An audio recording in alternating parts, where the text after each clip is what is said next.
Looking for a great hosting solution? Check our website for prices.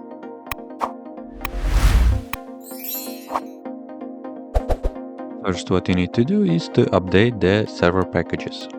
You can do this by the following command.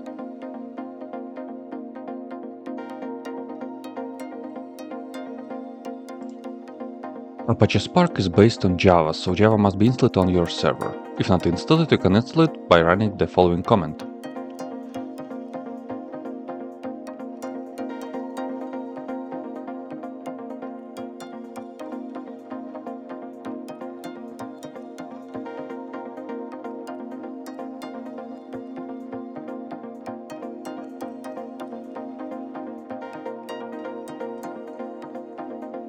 Once Java is installed, verify the version using the next command. At the time of writing this video, the latest version of Apache Spark is 3.5.1. You can download it using the next command.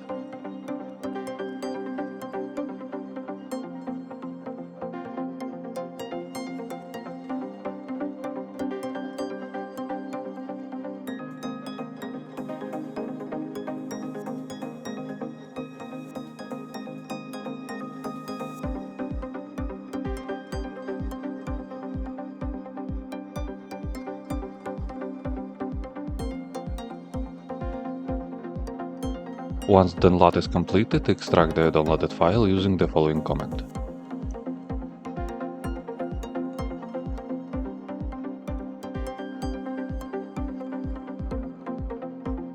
Next, extract the downloaded file to the opt direction.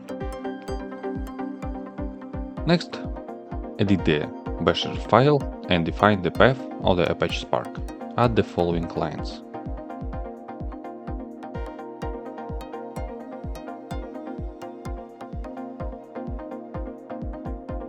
Save and close the file, then activate the Spark environment variable using the following command. Next, create a dedicated user to run Apache Spark. Change the ownership to Spark user and group.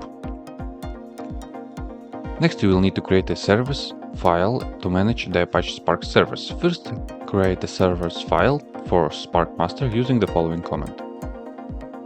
Add the following clients. Save and close the file, then create a service file for Spark slave. Add the following clients. Save and close the file, then reload the system daemon to apply the changes. Next, start and enable the Spark master service using the following command. You can check the status of Spark master using the next command.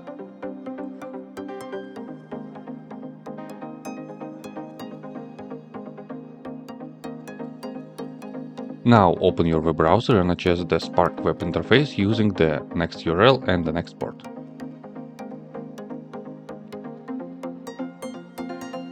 Now start the Spark slave service and enable it to start at system reboot.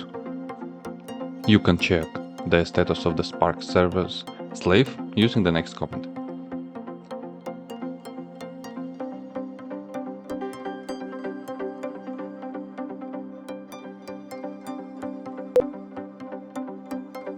Apache Spark also provides a Spark shell utility to access the Spark via command line. You can access it with the following command.